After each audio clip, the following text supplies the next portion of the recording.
Police crise, police monde. Oui, je pense que ce qu'il faut retenir, c'est que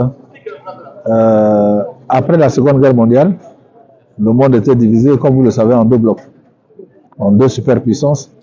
Et à la tête de chaque bloc, il y avait une superpuissance. Et puis, il y avait les pays qui étaient considérés comme la périphérie de ce centre-là. Et puis, nous sommes arrivés dans ce schéma pratiquement jusqu'à la chute du mur de Berlin. Et après la chute du mur de Berlin et l'effondrement d'une des superpuissances, il y a eu une seule superpuissance en fait, avec une vaste périphérie. Le changement aujourd'hui, notamment depuis la guerre en Ukraine, c'est que nous sommes revenus à une politique de pôle, mais cette fois-ci, il y a plusieurs pôles.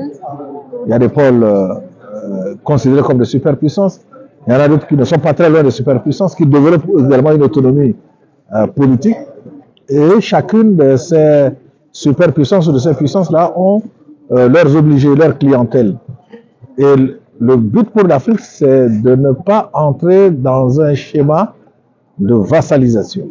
C'est-à-dire de ne pas entrer dans un schéma où l'Afrique serait à la merci d'une superpuissance, où l'Afrique échapperait à une classification par bloc, où l'Afrique allait donc parler d'une seule voix et d'une unique voix pour défendre ses propres intérêts, c'est-à-dire les intérêts de l'Afrique. C'est de ça qu'il s'agit. Donc polycrise, polygroupe, polycrise, il y a plusieurs crises qui éclatent en même temps partout dans le monde, et l'intérêt de l'Afrique, c'est de rester unie, de réfléchir par lui-même et de trouver des solutions de lui-même, sui generis comme on dit, à ses propres problèmes et de prendre position par rapport à cela. Alors, on voit qu'il y a beaucoup de crises en fait de part et d'autre en Afrique. Est-ce qu'en fait ces crises ne participeraient pas à davantage créer davantage de problèmes qu'en fait d'un Afrique beaucoup plus groupé, beaucoup plus homogène, dans une vision dynamique pour en fait conquérir les espaces, les institutions internationales? Lorsque vous avez une situation comme celle qu'il y a dans le monde, forcément, avec la guerre qui a éclaté en Ukraine, avec ce que nous voyons, par exemple, au Moyen-Orient, il y a forcément des prises de position. Les prises de position sont diverses et variées. Et puis, il y a beaucoup d'intérêts aussi qui sont en jeu dans un sens ou dans l'autre. Et ma perception du thème de cette rencontre, c'est que l'Afrique cherche à identifier vraiment où se trouvent ses intérêts et se débattre uniquement pour ses intérêts dans un monde où les forces sont centrifuges.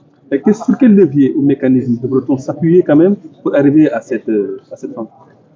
Nous devons nous appuyer déjà sur l'organisation existante qui est l'Union africaine. L'Union africaine, oui, mais c'est un instrument qui existe malgré ses imperfections. Et ça permet à l'Afrique de parler d'une même voix politique et de chercher à se battre pour améliorer l'instrument qui existe déjà, qui a le mérite d'exister, pour en faire un instrument de combat. Parce que lorsque vous menez ce combat de positionnement politique dans le monde aujourd'hui, lorsque vous partez divisé à 53 États, vous avez moins de chances que lorsque vous pouvez parler d'une seule voix. C'est pour ça que nous n'avons pas d'autre choix que l'unité. L'unité. Voilà. L'unité en Afrique pour conquérir le monde. Voilà, c'est ça, absolument. Et que faire en fait des Occidentaux qui ne lâchent pas aujourd'hui en fait par l'instrumentalisation, mais aujourd'hui ils veulent utiliser l'Afrique comme moyen pour arriver à leur fin, notamment lors du vote au niveau de l'ONU, on voit que l'Afrique part divisée. Est-ce qu'aujourd'hui il n'y a pas une nécessité de rupture directe avec ces pays-là, avec le continent européen? Je pense qu'il ne faut pas se méprendre. Le monde est un monde d'intérêt. Et il lancera ainsi. À chacun de s'organiser pour défendre ses intérêts. Je pense que ce n'est pas par l'émotion ni par l'exclusion que nous arriverons à nos fins.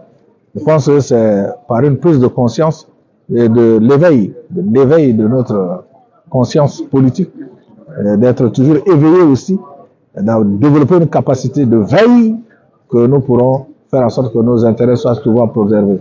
Se lamenter ne conduira à rien.